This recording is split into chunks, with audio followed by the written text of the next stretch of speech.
Ok, salut. Donc, cette vidéo, c'est pour un peu compléter la vidéo précédente donc, sur l'enthalpie. J'avais donc commencé à parler d'enthalpie molaire. Donc, je vais un peu donc expliquer donc c'est quoi l'enthalpie molaire dans cette vidéo. Un peu plus expliquer et faire donc quelques exemples. Donc, allons-y. Donc, l'enthalpie d'un système, je vous l'avais dit dans l'autre vidéo, c'est l'énergie totale d'un système, qui est donc l'énergie potentielle et l'énergie cinétique. D'accord? Maintenant, je vous ai dit également que lors d'un changement d'état, il y a de la variation d'énergie qui se produit. Et c'est tout à fait normal. Si vous avez par exemple une substance qui passe d'un état solide à un état liquide, quand cette substance-là était à l'état solide, ces particules, la force de liaison des particules, à l'état solide est plus forte que la force de liaison des particules à l'état liquide. Donc c'est normal qu'une substance qui passe d'un état solide à un état liquide, c'est normal qu'il y ait une certaine variation d'énergie. D'accord? Voilà. Également, lors d'une réaction chimique, si vous avez donc une réaction chimique, vous avez aussi de la variation d'énergie, parce que l'énergie des produits est souvent inférieure ou supérieure, différente de l'énergie des réactifs. Okay? Vous avez donc de l'énergie qui est absorbée ou bien de l'énergie qui est dégagée. D'accord? Donc la variation d'énergie d'une réaction va être donc sous forme d'énergie absorbée ou sous forme d'énergie libérée. Okay? Donc ce qui est également la même chose lors d'un changement d'état. Il y a de l'énergie qui est perdue ou de l'énergie qui est aussi absorbée. Okay? Voilà. L'enthalpie molaire, c'est tout simplement l'énergie, c'est la variation d'énergie par mole d'une substance, à une pression qui est constante. D'accord? Lorsque la pression et la température sont constantes, donc l'enthalpie molaire, c'est tout simplement la variation d'énergie par mole d'une substance. OK? Donc, si vous avez par exemple de l'eau qui passe de liquide à gaz, d'accord? Donc, vous avez de l'énergie qui est nécessaire pour faire passer donc une certaine quantité d'eau, d'un état liquide à un état gazeux, d'accord? Et si maintenant vous connaissez donc le nombre de moles de cette substance, d'accord? Vous pouvez donc déterminer ce qu'on appelle l'enthalpie, ce qu'on appelle donc la variation d'enthalpie, d'accord? Ce qu'on appelle donc la variation d'enthalpie, molaire, Donc si le processus est de la vaporisation, on met ici sous la variation, par exemple vaporisation. Donc si le processus c'est de la fusion, on va dire donc la variation d'enthalpie molaire de la fusion, d'accord?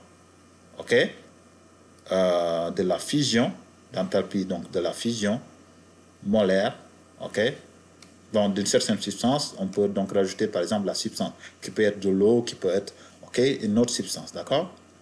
Voilà. Maintenant pour l'enthalpie molaire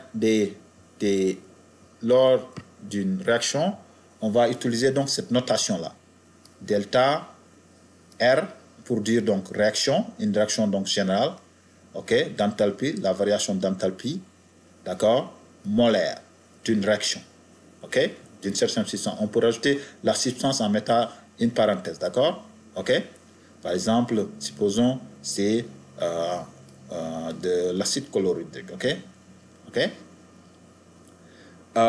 Maintenant le R, la réaction, elle peut être une réaction de combustion. Donc, si c'est une réaction de combustion, on va utiliser donc la lettre C. À la place de R, on va mettre une lettre C. Donc, si c'est une réaction, par exemple, de formation, on va utiliser la lettre F. Donc, si c'est une réaction de neutralisation, on va utiliser, par exemple, la lettre N. D'accord? Donc, le R peut changer. D'accord? Le R, c'est tout simplement pour dire une réaction générale. OK? Maintenant, si on connaît le type de réaction, on va donc utiliser donc, une lettre pour spécifier le type de la réaction. Donc, allons-y. Donc, je vais vous faire donc je vais vous faire donc des exemples de calcul de la variation d'enthalpie molaire d'un changement d'état, mais aussi lors d'une réaction. D'accord? Ok. Donc, rappelez-vous bien. Donc la variation d'enthalpie, c'est le nombre de moles. D'accord? Donc, la variation d'enthalpie, que ce soit un changement d'état, donc la variation d'enthalpie, c'est donc le nombre de moles, ok, fois la variation d'enthalpie molaire. Ok? Maintenant, voilà, maintenant, si c'est une réaction, on va ajouter donc la lettre R. Ok? Ok? Et puis, si c'est un changement d'état, on va utiliser donc soit on va donc ajouter VAP pour dire vaporisation, ou bien on va ajouter phi pour dire fusion, d'accord, devant donc le delta, donc devant la variation. Ok? Donc allons-y. Maintenant, je vais vous faire donc cet exemple-là. Donc l'exemple 1. Allons-y. Donc là, dans l'exemple 1, on nous dit voilà, donc là on nous dit que combien d'énergie est perdue quand 56,5 grammes de vapeur d'eau sont condensés en eau liquide à 100 degrés Celsius.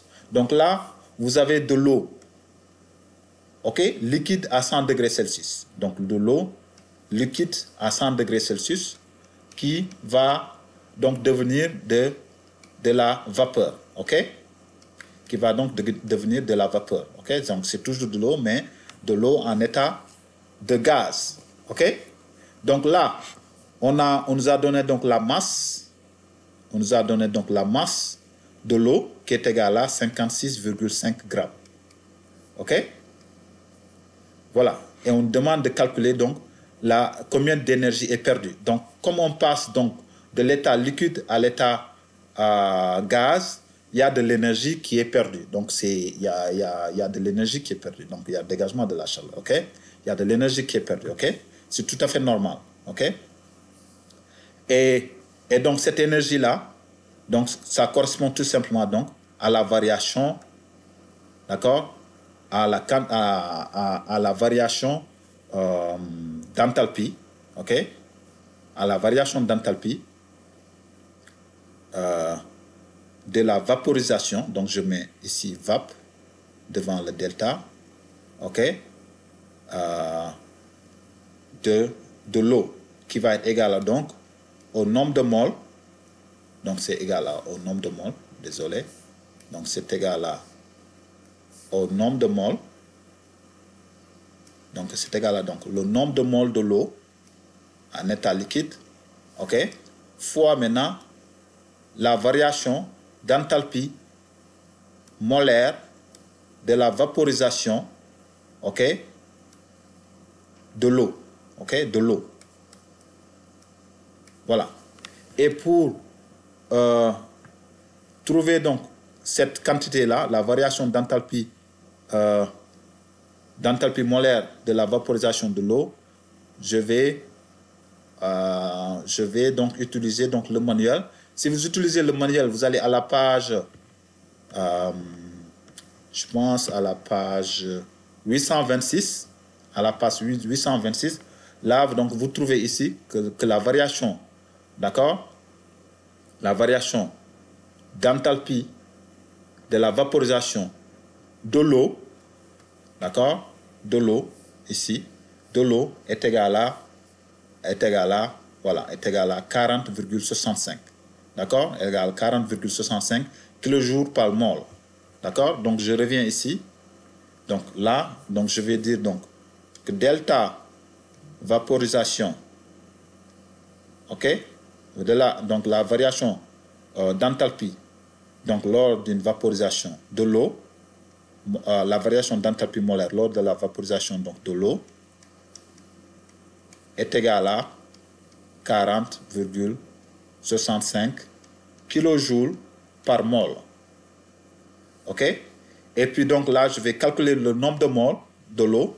Donc le nombre de moles, vous savez, donc c'est la masse sur la masse molaire moléculaire. Et la masse molaire moléculaire de l'eau est égale à donc 2 fois la masse molaire de l'hydrogène, qui est égale à 1, plus la masse molaire de l'oxygène. Donc, parce que l'eau, c'est H2O, ok? Donc, c'est 2 fois la masse de l'hydrogène fois la masse molaire de l'hydrogène fois donc la masse de l'oxygène qui est égale à 16. Désolé. Qui est égale à donc 16. Ok? Qui est égale à donc 16. Et puis 2 fois 1 plus 16 égale à 18. Ok? Donc, c'est 18 grammes par mol. Ok? Donc, le nombre de moles va être égal à donc 56,5 divisé par 18. Et là, je trouve, en utilisant donc ma calculatrice, je trouve 3,13 8 bar. OK? 3,13 OK? Mol. OK? Mol. D'accord?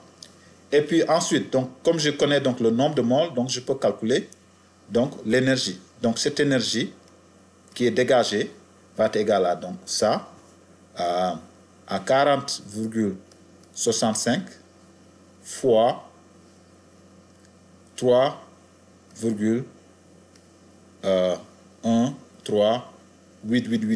Ok, le 8 se répète, donc je mets 8 bars. Ok, et donc quand je calcule ça, j'obtiens, je vais utiliser donc ma calculatrice.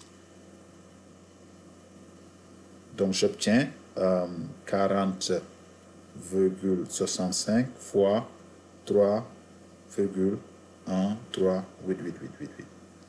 Et puis j'obtiens donc 127,6 égale à donc 127, donc 127,6. Donc désolé, c'est un peu difficile d'écrire. Donc 127,6 kJ. D'accord? Donc la quantité d'énergie perdue est égale à 127,6 kJ. OK? Donc ça, c'est l'exemple 1.